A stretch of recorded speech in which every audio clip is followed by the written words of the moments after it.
Muy buenos días, sean todos bienvenidos al ciclo de conferencias virtuales Actuación de los jueces de garantías, adolescentes y ejecución en el Sistema Integral de Justicia Penal para Adolescentes que organiza el Poder Judicial del Estado de Nuevo León. El día de hoy se expondrán 3 temas relativos a las reglas para el desahogo de la prueba y su argumentación, la valoración de la prueba y la audiencia de juicio, los cuales serán impartidos por la jueza Graciela Cázares Charles, de quien a continuación me permito dar lectura a una breve semblanza curricular, siendo la siguiente. Ella es egresada de la Universidad Autónoma de Nuevo León, cuenta con maestría en procedimiento acusatorio adversarial realizada en el Instituto de Estudios Superiores en Derecho Penal. Tiene 32 años de experiencia dentro del Poder Judicial del Estado, de los cuales 11 ha desempeñado como jueza en el Sistema Penal de Adolescentes. Actualmente, ella es jueza de garantías, de juicio y de ejecución de medidas sancionadoras de adolescentes infractores. Jueza Graciela, bienvenida, mucho gusto saludarla y gracias por aceptar esta invitación para impartir esta conferencia. Le concedo el uso de la voz para que imparta los temas correspondientes. Mucho éxito. Gracias, licenciada. Buenos días, sean bienvenidos. Gracias por conectarse con nosotros en este ciclo de conferencias virtuales. Como ya lo escucharon, me corresponde platicar de 3 temas: la audiencia de juicio, las reglas para el desahogo de la prueba y la valoración de la prueba.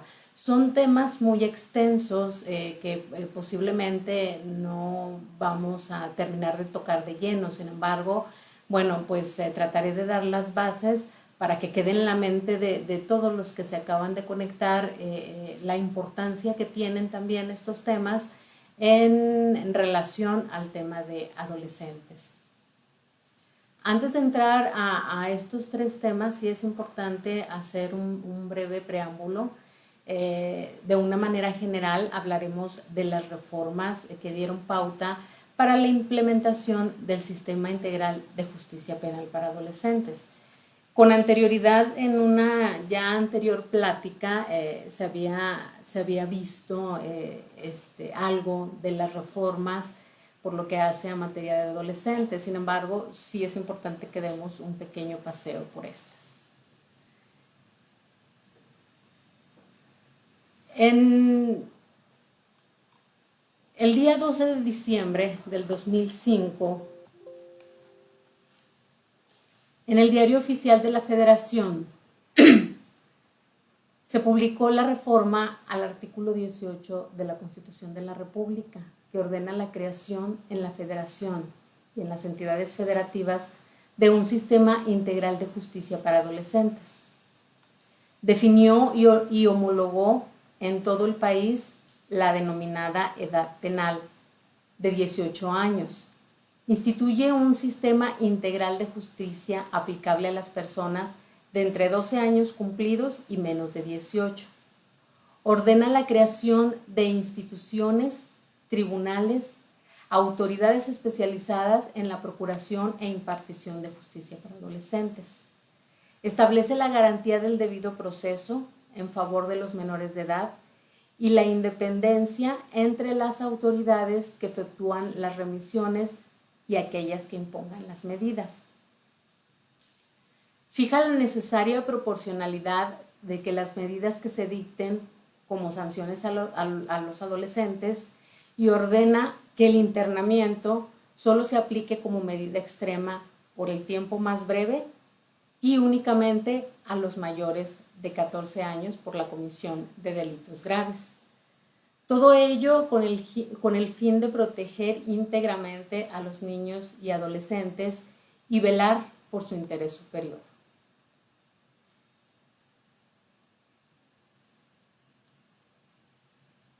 Por otro lado, la Ley del Sistema Integral de Justicia Penal para Adolescentes entró en vigor el 18 de junio del año 2016.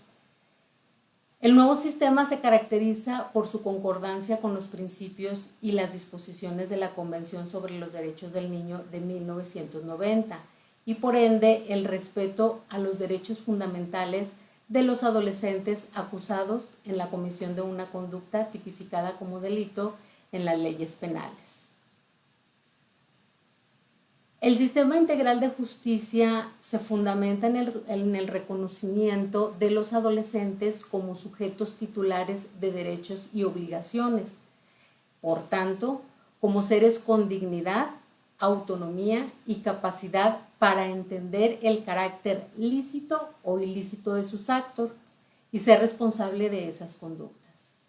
Por eso, el artículo 5 de la Comisión sobre los Derechos de los Niños confiere a los padres, tutores o responsables de los niños la obligación de darles dirección y orientación, estos apropiados para el niño, y para que puedan ejercer los derechos reconocidos en la Convención. Por ello, si el niño es sujeto de derechos y los ejerce autónomamente de modo progresivo según la evolución de sus facultades, también su responsabilidad es progresiva.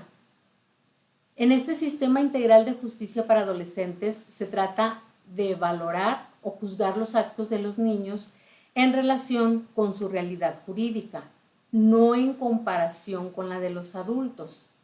De ahí el cambio que surgió con respecto de las leyes de los menores basados en la idea de incapacidad, como prevalecía una inimputabilidad jurídicamente, equivalente entre los 0 y los 18 años. Así, la Constitución fijó una barrera o frontera político-criminal entre los dos sistemas de respuesta ante el delito, el de adultos y el de personas menores de edad. Con ello ordenó en todo el país una franja de edad en la que las personas se consideren adolescentes y las edades mínimas y las máximas quedarán como puntos de referencia del ámbito personal de protección de este nuevo sistema. Porque uno de los objetivos de la reforma del artículo 18 constitucional fue el establecimiento de manera definitiva de la edad penal a los 18 años. De forma que todos aquellos a quienes se les imputa la comisión de un delito que no haya alcanzado a esta mayoría, pues quedan sujetos a una jurisdicción especial, definiendo así en qué periodo de la vida de una persona puede ser sancionado por un delito de forma diferente a un adulto. Era importante empezar con este tema porque estos temas de audiencia de juicio, valoración de pruebas, tiene relación con los adolescentes, la especialización de los jueces y de las autoridades que llevan a cabo, por ejemplo, la detención de los adolescentes y los procedimientos que se siguen en contra de los adolescentes, la importancia que debe de tener, cómo es el trato que se le debe de dar en todas las audiencias. Ahora entraremos de lleno a la audiencia de juicio.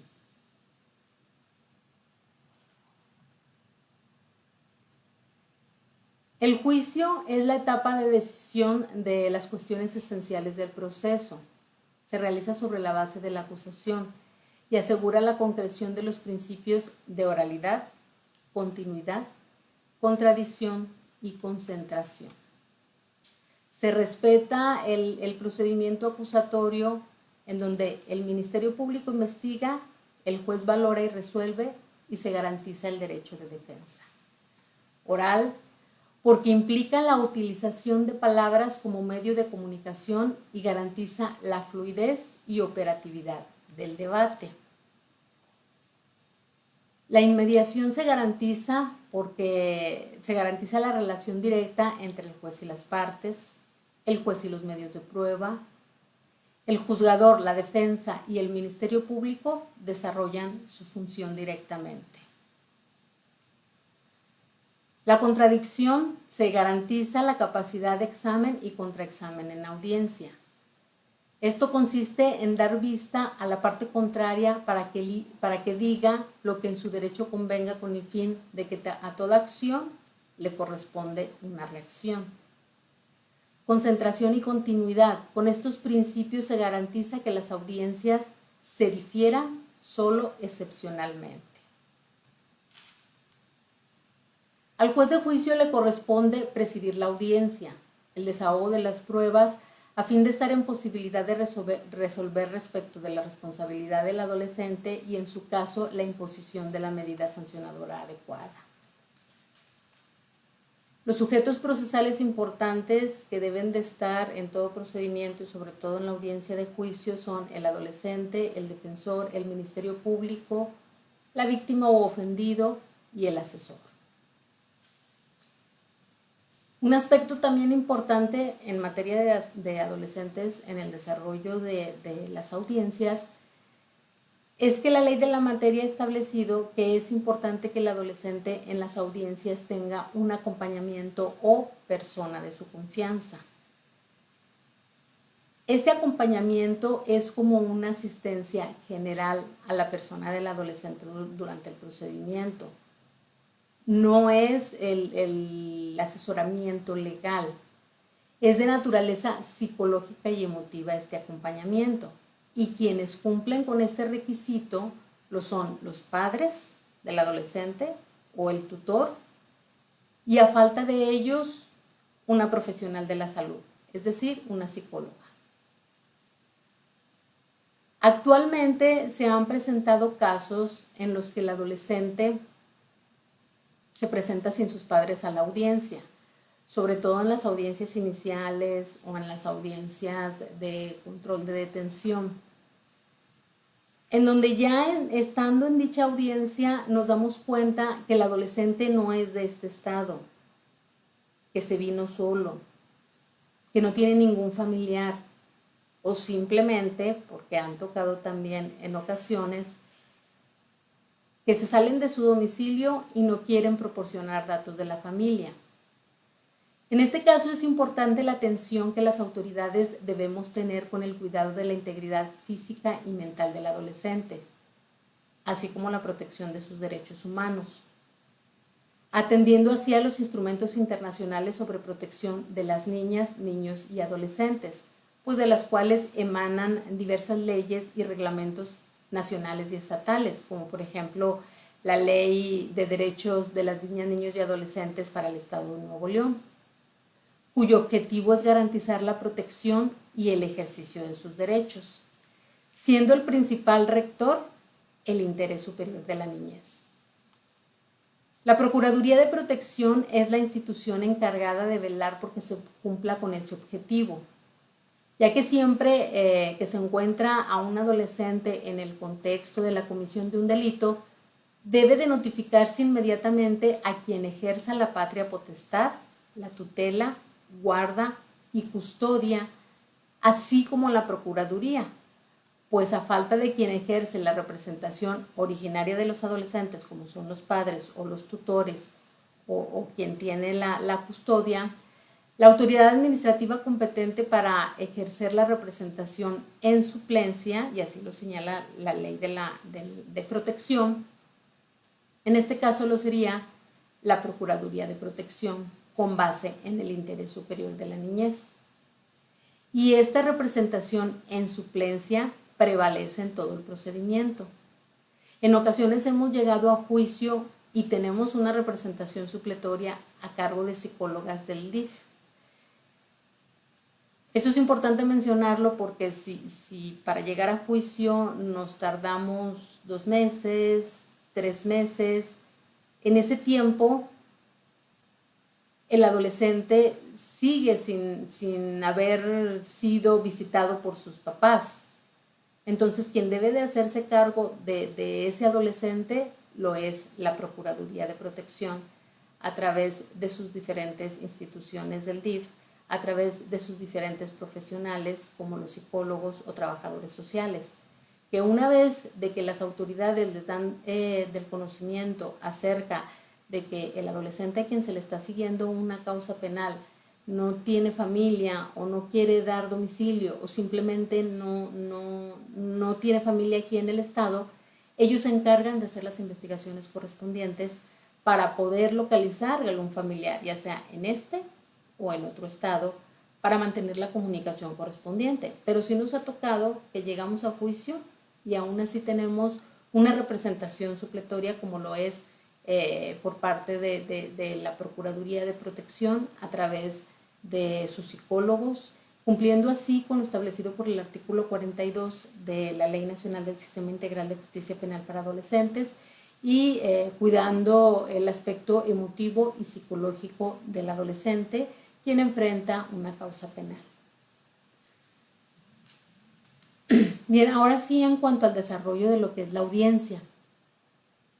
La audiencia se celebra a puerta cerrada, con la excepción de que el adolescente y su defensor pueden solicitar que sea pública. Aquí es importante hacer la mención de que en un sistema acusatorio adversarial, uno de los principios del sistema en general es precisamente que sean públicas las audiencias. La publicidad en los juicios permite el control ciudadano del funcionamiento del sistema de justicia y es uno de los derechos más importantes de un imputado. Permite la más amplia participación del público en la justicia, es un derecho individual y una garantía en la sociedad, ya que asegura la transparencia. Permite el escrutinio público y garantiza la realización de un juicio justo, donde se representan las reglas adversariales.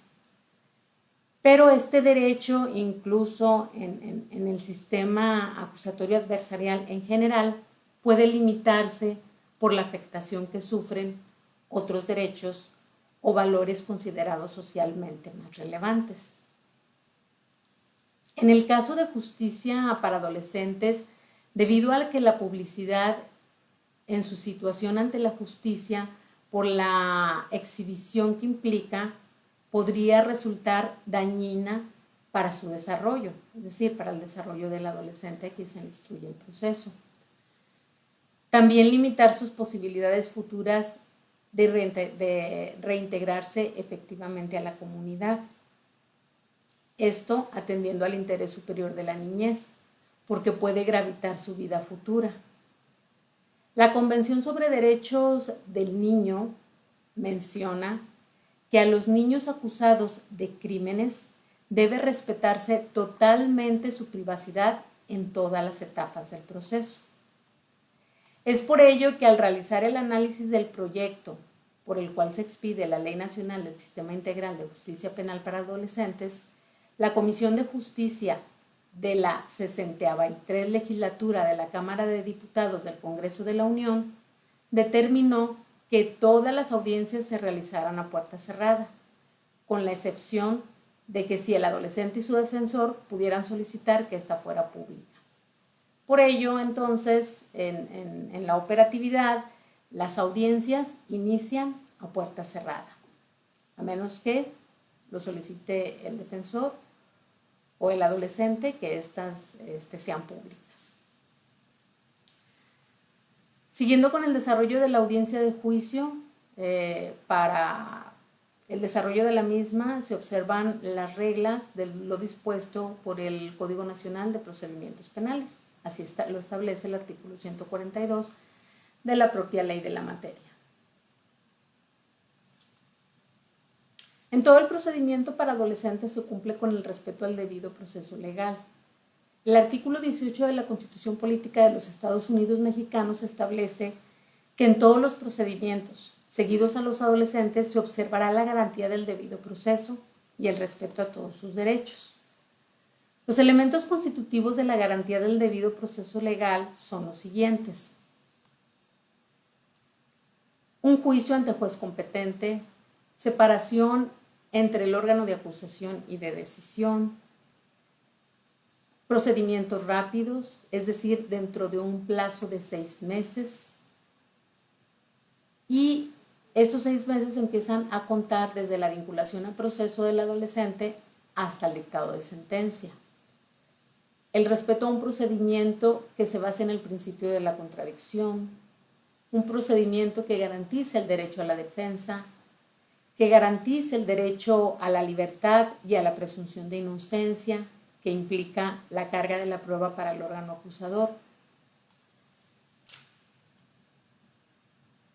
En la audiencia de juicio, al dar inicio con la misma, Se le debe de hacer saber al adolescente los derechos, se le debe de recordar los derechos que tiene y que son los mismos derechos para la etapa de juicio, como son presunción de inocencia, la asesoría legal, la comunicación con su defensor. Este es un punto muy importante ahora que estamos trabajando de manera virtual, porque todos estamos conectados virtualmente y se pensaría que la autoridad no va a respetar ese derecho de comunicación que debe de tener el adolescente con su defensor, y es lo primero que se le explica al adolescente.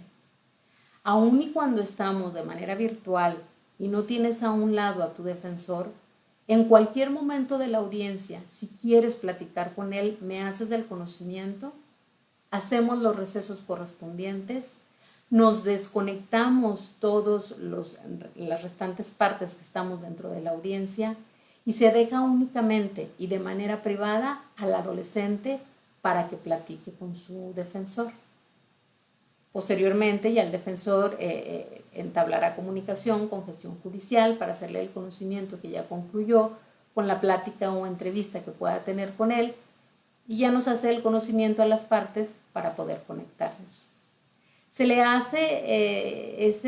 se le informa desde un principio al adolescente acerca de esa circunstancia, también para que tenga la confianza de que en el momento que tenga una duda, dado que en la audiencia de juicio, por el desahogo de los medios probatorios o sobre todo el desahogo de las testimoniales, a veces a los adolescentes les surgen dudas que quieren comentar con su defensor, y eso es muy importante porque al defensor le sirve para en ese momento realizar algún contrainterrogatorio con el testigo del Ministerio Público.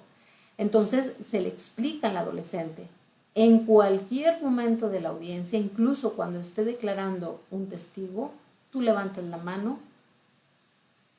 Estamos al pendiente, tanto esta autoridad como gestión judicial, observando al adolescente, y en cualquier momento que veamos, también está la psicóloga o sus padres también en atención al mismo, que veamos que quiere entablar comunicación con la autoridad y él hace el conocimiento y quiere tener una plática con su defensor, se le da esa herramienta que prevalece aún y cuando estas audiencias se estén llevando de manera virtual.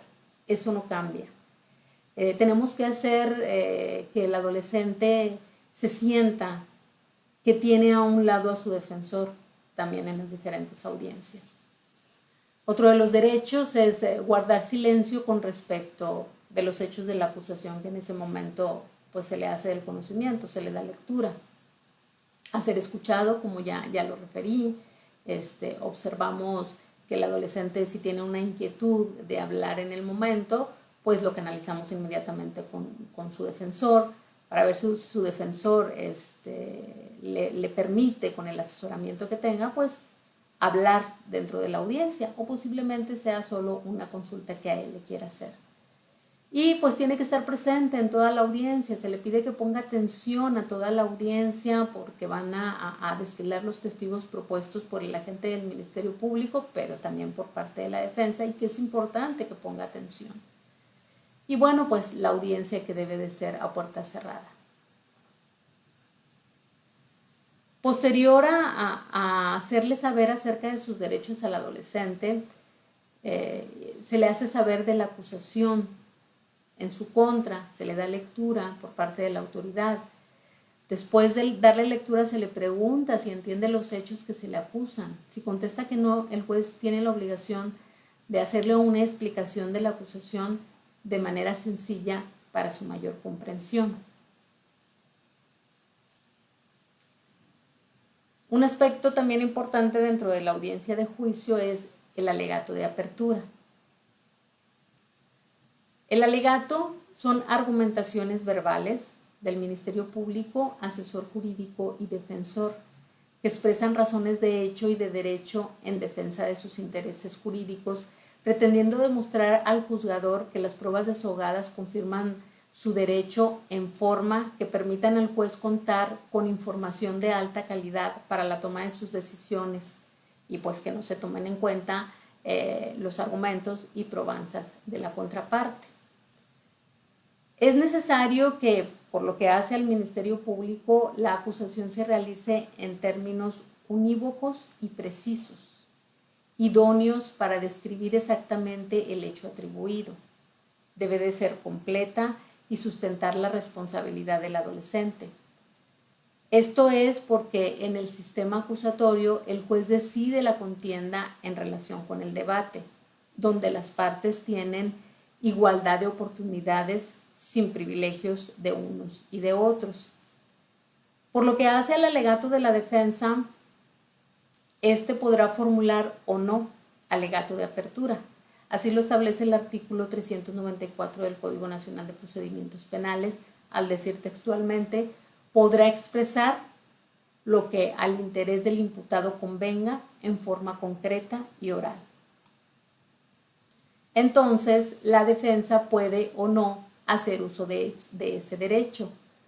Y pues no es más que una actitud defensista pasiva, pues escuchará en primer lugar el argumento inicial del Ministerio Público, observará el desahogo de las pruebas, participará en el debate, primero de las pruebas del órgano de acusación, y si el defensor tiene pruebas, bueno, pues las desahogará también y lo hará en pro de su defendido para así tener un panorama más amplio, y al final del debate hará uso de ese derecho, del derecho de argumentación, y tratará de persuadir al juez que no se demostró la acusación respectiva o que se imponga la medida sancionadora más benévola.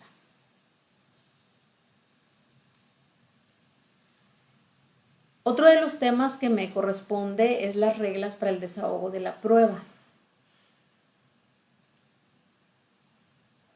La prueba es necesaria para que el juzgador verifique a quién le asiste la razón en el proceso. La parte que afirma está obligada a probar mediante los medios de prueba que la ley establece. En primer lugar, deben desahogarse los medios probatorios ofrecidos por el Ministerio Público en el orden que él lo indique. Posteriormente, se desahogarán las pruebas, los medios probatorios de la víctima, el asesor jurídico en caso de que los haya presentado, y al final los de la defensa y el adolescente, también de la manera en que ellos lo indiquen. Solo las partes pueden establecer la forma en que desean que sus pruebas sean desahogadas, porque solo ellos saben cómo fortalecerán su teoría del caso. Durante el desahogo de la prueba, la parte debe enfocarse en lo que le aporta a su teoría del caso y en los hechos o las circunstancias que puede establecer, demostrar, adjudicar o refutar a través de esa prueba. Posteriormente se procede al desahogo de los medios probatorios previamente admitidos ante el juez de garantías, y estas pruebas pueden ser testimoniales, periciales, pruebas documentales o pruebas materiales. El juicio se centra en la prueba, lo que implica que las partes deben de preparar su actividad probatoria. Dichos actos deben sujetarse a las reglas establecidas en la ley, cuyo fundamento es la necesidad de que, por ejemplo, el órgano que investiga respete los derechos fundamentales y las garantías constitucionales, condiciones sin las cuales los elementos probatorios no pueden ser valorados en juicio. El garantizar la autenticidad y, por tanto, la confiabilidad del elemento probatorio no solo es responsabilidad del Ministerio Público, sino también de la defensa, cuando se pretende hacer valer alguno de los medios probatorios por parte de la defensa en el juicio oral. Uno de los conceptos fundamentales del sistema es que si alguien quiere decir algo relacionado con los hechos, materia del debate, debe de estar en el juicio, contando al juez su dicho. Así se cumple con los propósitos claves del sistema, que el juez tenga la oportunidad de evaluar en persona el dicho del testigo, para determinar qué tan creíble es, y que la parte contra la cual se ofrece el testimonio tenga la oportunidad de contrainterrogar al testigo, demostrando que está mintiendo o que está equivocado. Las declaraciones testimoniales deben de ser desahogadas en los términos del artículo 372 del Código Nacional de Procedimientos Penales. Las reglas: protestar al testigo, hacerle de su conocimiento las sanciones del falso testimonio, que de acuerdo a lo establecido por el artículo 250 del Código Penal, la sanción del falso testimonio es de 4 a 10 años de prisión. Otra de las reglas es desarrollar un interrogatorio por parte del oferente de la prueba, que para él sería un interrogatorio directo. Y el interrogatorio indirecto por parte de la contraparte, cumpliendo así con el principio de contradicción. Las preguntas deberán versar sobre hechos específicos. Las objeciones de preguntas deberán realizarse antes de que el testigo emita respuesta. No se permiten preguntas ambiguas o poco claras, conclusivas, impertinentes o irrelevantes o argumentativas, o quien tienden a ofender al testigo o perito o coaccionarlos. Estos temas de los interrogatorios directo, indirecto, y la manera en cómo las partes deben de formular sus preguntas, el que oferta el testimonio de manera directa, cuáles son los interrogantes que debe de hacer al testigo para no caer en que pueda ser una pregunta ambigua o poco clara. Son temas muy importantes y muy extensos que no lograremos tocar aquí. No traje material porque es demasiado, tenemos poco tiempo, entonces nada más estoy fincando las bases de lo que son las reglas para una declaración testimonial. Se permiten preguntas sugestivas, esto por parte de la contraparte en el contrainterrogatorio, pero con la excepción de que estas preguntas sugestivas se le permiten al oferente de la prueba cuando advierta que el testigo se conduce de manera hostil.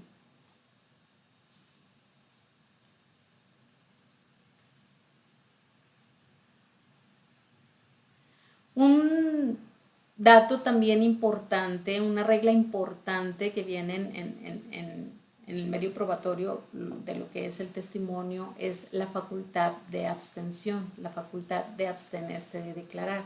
Las personas que pueden abstenerse de declarar son el tutor, curador, pupilo, cónyuge, concubina o concubinario, la persona que haya vivido en forma permanente con el adolescente por al menos 2 años anteriores al hecho, los parientes por consanguinidad en línea recta, ascendente o descendente hasta el 4º grado y en la colateral por consanguinidad hasta el 2º grado. Existe una excepción a esta regla y la excepción es que si cualquiera de estas personas que se acaban de mencionar es el denunciante, no le es aplicable la facultad de abstenerse a declarar. El Código Nacional de Procedimientos Penales también tiene un antecedente importante con respecto de los testigos especiales. Y los testigos especiales se trata de testimonios de menores de edad.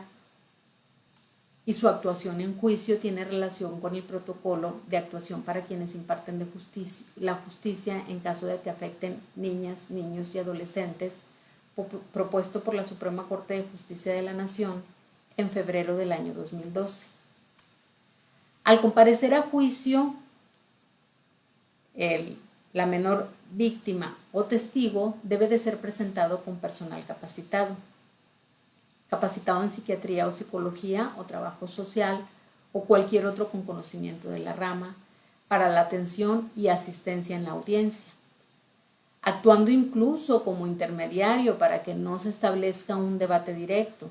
Es de vital importancia que la presencia de dicho profesional se haga desde la investigación, pues es ahí donde el Ministerio Público conoce por primera vez a la menor al menor de edad víctima de los hechos o menor de edad testigo, y es ahí donde debe de velar por sus derechos fundamentales.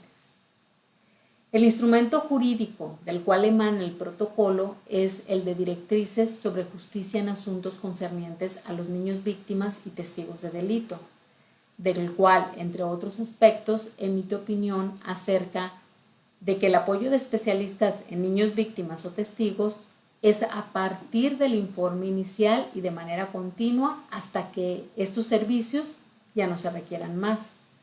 Los profesionales deben adoptar y aplicar medidas para que a los niños les resulte más fácil proporcionar información y mejorar la comunicación y comprensión en las etapas previas al juicio, y generen así, con la información que ellos den en su declaración testimonial, generen prueba. Bien, en cuanto a la prueba pericial, el dictamen o informe escrito no está incorporado en el juicio sin el testimonio del perito que tiene que comparecer y someterse al interrogatorio o contrainterrogatorio. El informe sin la presencia del autor no puede ser valorado, es más, no debe de ser introducido como medio probatorio en la audiencia intermedia. Las reglas: poseer un conocimiento especial en alguna ciencia o arte, técnica u oficio, título oficial en la materia relativo al punto sobre el cual va a dictaminar. El Código Nacional de Procedimientos Penales también permite el testimonio de personas con conocimiento en alguna ciencia o arte, técnica u oficio cuando conoce espontáneamente de hechos o circunstancias. Aquí es interesante el debate que se puede formar con respecto de que, por ejemplo, el Ministerio Público presente el testimonio de una persona con conocimientos en alguna ciencia o arte. Entonces, el debate que pueda presentarse con el defensor, pero lo importante aquí es el trabajo que haga el defensor para que en su alegato convenza al juez de no tomar en cuenta ese testimonio, y no solo el alegato, el cual es el que va a valer para que el juez no lo considere al momento de resolver, sino que es importante la destreza de esa contraparte para pedir que se desestime el testimonio, no únicamente con ese alegato, sino con datos que haya proporcionado, con medios de prueba que haya proporcionado dentro de la audiencia de juicio. Pues no solo el alegato que realiza va a ser únicamente importante para el juez, puesto que tiene otras pruebas que valorar. La refutación que debe de hacer la contraparte con respecto de este testimonio con conocimiento de alguna ciencia o arte, que va a dar su conclusión y que esa conclusión es toral para poder resolver, entonces es importante la destreza de la defensa para poder rebatirlo y para que al final en un alegato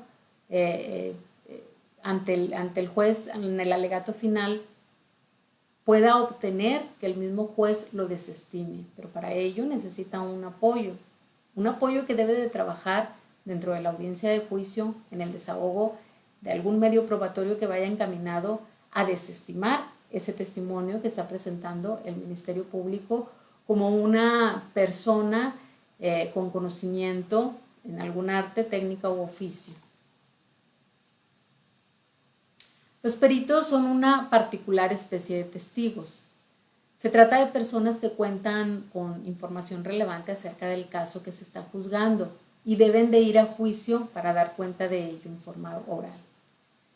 A diferencia de los testigos, los peritos por lo general no han presenciado directamente los hechos del caso, sino que emiten testimonio acerca de un hecho del cual se requiere una determinada experticia. Recurren a juicio oral a explicar su informe. La prueba material. Quien ofrece un elemento material de prueba debe presentarlo en la audiencia oral, esto es, deberá de introducirlo a través del testigo idóneo que tenga capacidad para testificar su autenticidad y relación con los hechos objeto del debate. Las evidencias físicas deben de proveer al juez para resolver una controversia dentro del proceso. Deben de ser conducentes y pertinentes. La observación visual de ciertos objetos representa una evidente ventaja al momento de relatar una historia, pues puede ser mucho más esclarecedora que la sola declaración del testigo o perito.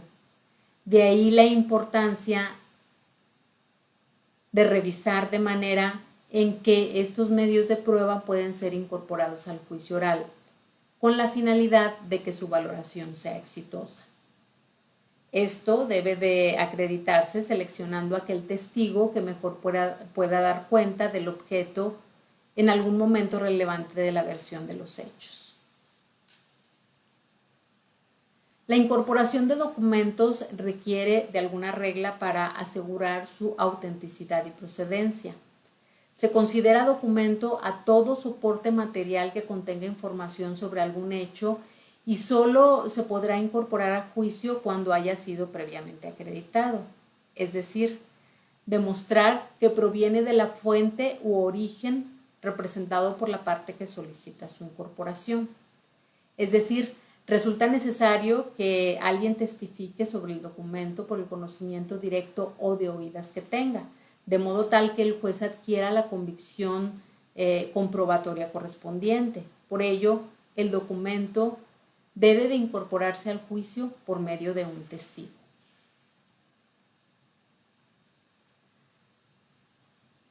Las pruebas hablan por sí solas, de acuerdo con la idea del oferente, porque es a través de las pruebas como se presentará la teoría del caso planteada en el alegato de apertura. Y un documento es un medio probatorio y es importante que en el juicio hable a través de su fuente, como puede ser quien lo elaboró, lo imprimió o lo firmó. Los documentos en donde se obtienen declaraciones de testigos, dictámenes periciales, declaraciones de policías o informes policiales son documentos que no pueden introducirse por lectura. Sí son importantes porque sirven en el juicio para refrescar memoria y evidenciar contradicción, solo si es necesario. Pero una vez realizado, los documentos no pueden ser allegados al juez. Por lo que hace a la prueba anticipada, esta se podrá deshogar hasta antes de la celebración de la audiencia de juicio y se ofrece para ser introducida en el juicio oral. El único medio de prueba que no es imperativo se ofrezca en la audiencia intermedia es la declaración del adolescente imputado, ya que éste puede renunciar a su derecho de guardar silencio en cualquier momento, incluso cerrado el debate. Lo anterior, de acuerdo con lo estipulado por el Código Nacional de Procedimientos Penales, ya que, realizados los alegatos de clausura de las partes, se otorgará la palabra por último al acusado y al final se declarará cerrado el debate.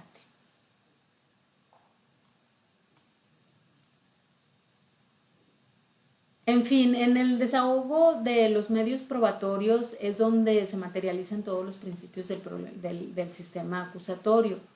Los testigos son interrogados y contrainterrogados, se autentifican e identifican medios de prueba y se incorporan medios materiales probatorios.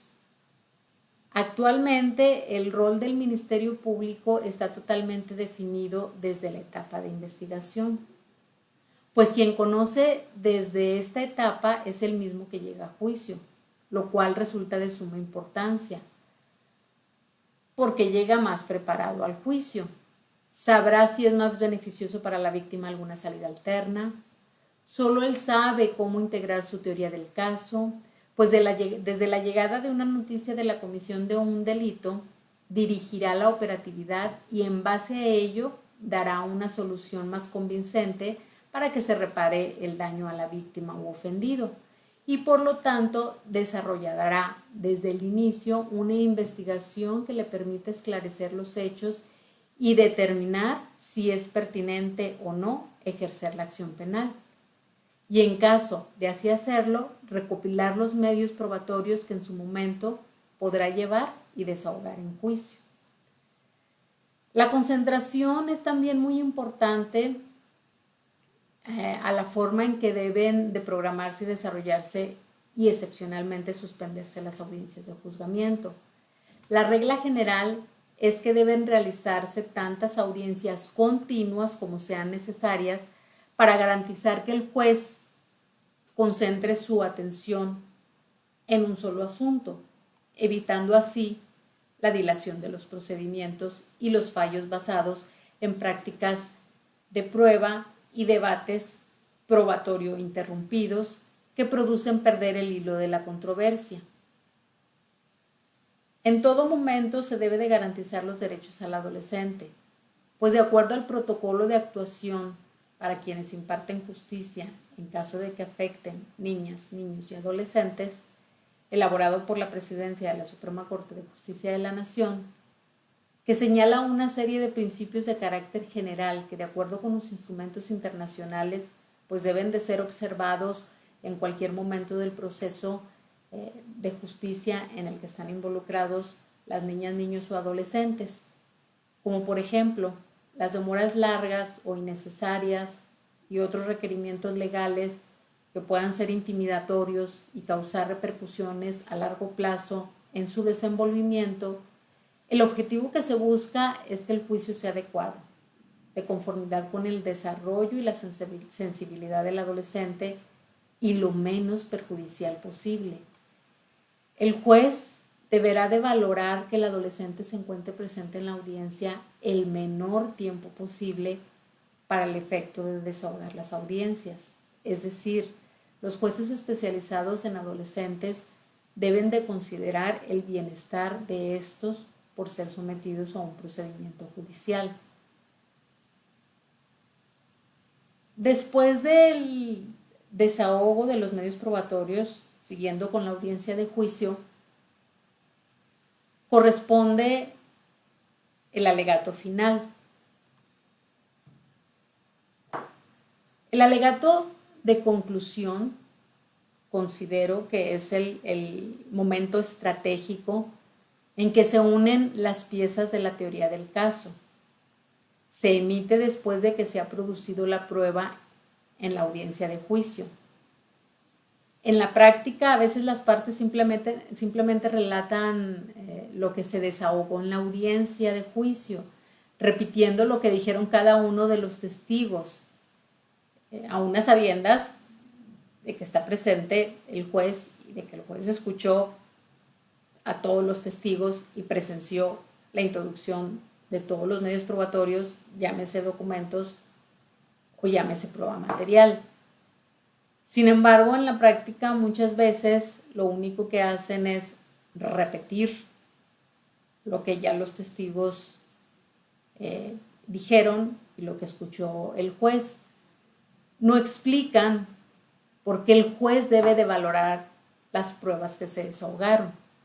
Por ello, las partes deben demostrar un perfecto conocimiento y dominio del caso e inferir a través del raciocinio el significado jurídico de los hechos probados y proyectar firmeza y seguridad en sus conclusiones, pues todos sus esfuerzos de planeación y de práctica probatoria se orientan exclusivamente a hacer puntos para el alegato final, porque la teoría del caso deja ser un planteamiento para convertirse en la verdad que debe de ser declarada precisamente en ese alegato final. Lo que fueron promesas en la argumentación inicial son ahora la verdad material establecida en el debate, siendo importante que destaque la connotación jurídica que tiene cada hecho frente a la norma y que constituye y concluye solicitando que al juez la declaración de responsabilidad o no responsabilidad. La finalidad del alegato de clausura es mostrar al juez que desde su perspectiva lógica solamente hay una sentencia posible. Por lo tanto, ha de aprovechar ese momento para efectuar el diseño de la sentencia buscada, indicándole al juez cómo es que la prueba presentada sirve al efecto de acreditar cada uno de los hechos controvertidos y cómo es que debe desechar la prueba de la parte contraria.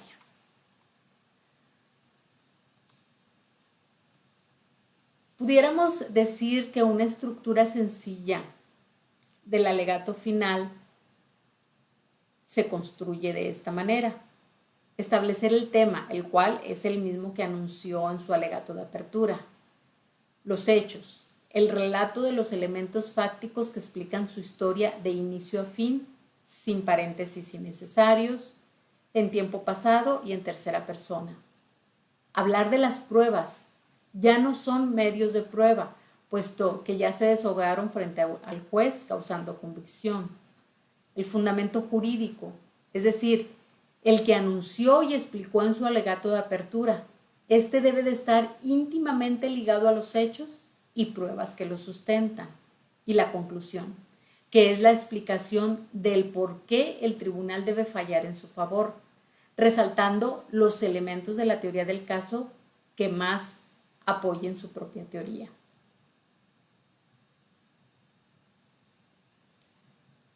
Cuando se trata de que en el desahogo de los medios probatorios, los casos en que las historias sean complejas, confusas, o cuando el desahogo de los medios se ha prolongado por varios días, o cuando el contenido del caso tiene alto impacto emocional, moral o público, aunque sea tedioso por la complejidad del caso y por tantas pruebas que se deshogaron,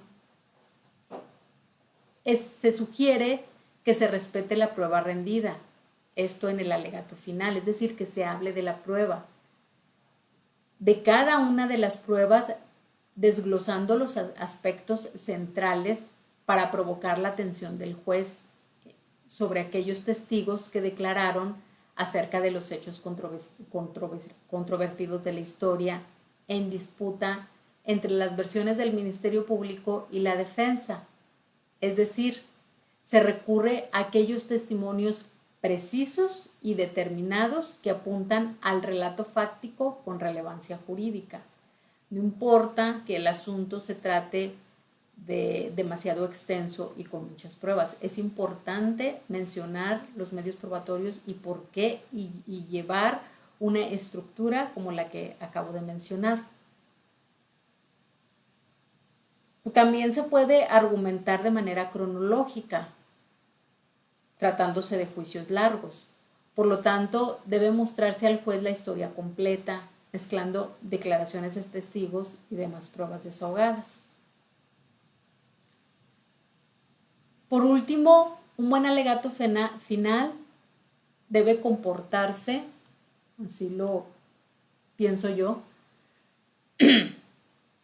como un borrador de sentencia para los jueces, ya que lo importante es presentarles una argumentación acerca de lo que la prueba demostró y una relación entre dichos hechos y las teorías jurídicas aplicables, que virtualmente pongan a los jueces en condiciones de estampar su firma en dicho razonamiento y hacer de ello la sentencia. Eso es la verdadera prueba para evaluar la efectividad de las partes en todo el juicio, sobre todo en el alegato final. El último tema, la valoración de la prueba. Su fundamento constitucional se encuentra en el artículo 20, apartado A, fracción segunda, así como en el segundo párrafo del artículo 143 de la Ley Nacional del Sistema Integral de Justicia Penal para Adolescentes. El Tribunal de Juicio apreciará las pruebas según su libre convicción, extraída de la totalidad del debate de manera libre y lógica, y solo serán valorables y sometidos a la crítica racional los medios de prueba obtenidos lícitamente e incorporados al debate. La libertad para valorar las pruebas, esta libertad de que habla el artículo 20 constitucional, tiene como límite las reglas de la lógica. Esto debido a que el juez tiene que respetar las leyes del pensamiento al momento de valorar las pruebas, es decir, Es la operación mental mediante la cual el juzgador evalúa el poder de convencimiento del contenido de los elementos probatorios que han sido admitidos en el proceso y que son necesarios para elaborar la decisión que causará controversia. Ejercicio que se realiza con cada pieza probatoria y luego sobre todas ellas, el cual es el momento culminante y decisivo de la actividad probatoria. La relación de las pruebas desahogadas no es una fundamentación de la sentencia. La circunstancia de que el valor de las pruebas tenga que ser libre no quiere decir que el juez no deba de argumentar. Al contrario, tiene la obligación de hacerlo. Al fallar de manera libre y lógica, los jueces deben expresar las razones de sus fallos, porque si todo testigo debe dar razón de su dicho, más aún que el juez que suministra justicia, está obligado a dar razón de sus decisiones. Lo anterior debe de resumirse de dicha manera: a mayor libertad, mayor responsabilidad. En este sistema, la sentencia no es un acto de fe, sino un documento de convicción razonada. Con esta facultad, el juez no debe de vencer, sino convencer. La Suprema Corte de Justicia de la Nación se ha pronunciado en diversas tesis en relación con esta valoración libre, estableciendo que el juez debe decidir con arreglo a la sana crítica, esto es, sin razonar a voluntad, discrecionalmente o arbitrariamente. Dice que las reglas de la sana crítica consisten en su sentido formal en una operación lógica. Las máximas de la experiencia constituyen tanto como los principios lógicos de la valoración de la prueba. También la Suprema Corte apunta a que el juez toma conocimiento del mundo que lo rodea y le reconoce a través de sus procesos sensibles e intelectuales. Por lo tanto, la sana crítica es, además de la aplicación de la lógica, la correcta apreciación de ciertas proposiciones de expresión de que todo hombre se sirve en la vida. Luego es necesario considerar en la valoración de la prueba el carácter forzosamente variable de experiencia humana, tanto como la necesidad de mantener con el rigor posible los principios de la lógica que el derecho apoya. En ese tenor, bajo la nueva óptica del proceso penal acusatorio, el constituyente consideró que las pruebas no tuvieran un valor jurídico previamente asignado, sino que las directrices se enfocaran a observar las reglas de la lógica sin que el juzgador tenga una absoluta libertad que implique arbitrariedad de su parte, sino que tal facultad para valorar de manera libre debe de estar limitada por las formas de la lógica. Es importante puntualizar que si bien el desahogo de las audiencias de juicio es en base a las reglas que establece el Código Nacional de Procedimientos Penales, ya se explicó con anterioridad las directrices que deben seguirse en relación a que se involucre a un adolescente en la comisión de un delito, esto siempre respetando su interés superior. Por ello, el proceso de adolescentes tiene carácter educativo, es decir, está dirigido en la medida de lo posible a desarrollar en el adolescente sentimientos de probidad sobre los propios actos, a formar su dignidad y valor propio y a propiciar que respete los derechos de los demás y las reglas de convivencia que rigen en sociedad. Por otro lado, no cabe duda que propiciar que el adolescente dentro del proceso responda por sus actos, se percate del mal que causó, de la gravedad de los hechos que cometió y de las consecuencias de su conducta, tiene una importante finalidad educativa. Al entender el adolescente las consecuencias de su conducta, sea cual fuere la causa externa o interna que lo llevó a cometer, esa comprensión ya es un paso hacia adelante para lograr una efectiva readaptación. En este sistema especial de adolescentes, las adversas condiciones personales, familiares y sociales de los adolescentes deben de servir para mitigar la medida de sanción, la que se le debe aplicar, y no para agravarla. Pues la medida que se impone a un adolescente al encontrarlo responsable en la comisión de un delito no tiene fines punitivos, sino de rehabilitación y prevención del delito. Por ello, la normatividad de la materia exige a los jueces conocer la multiplicidad de causas por las cuales los adolescentes cometen delitos y procurar que el adolescente se sienta que le está ayudando y no que se le está castigando. Darle la confianza de que la medida impuesta es para que pueda desarrollarse en el futuro. En la medida que se logre la confianza del adolescente en este aspecto, se logrará que al ser mayor de edad tenga más herramientas para afrontar los aspectos que en su momento, siendo menor de edad, lo llevaron a enfrentar un proceso penal. Y esa es la finalidad de la aplicación de la ley y la atención especializada que debe de darse a un adolescente a quien se le sigue un proceso. Gracias por su atención.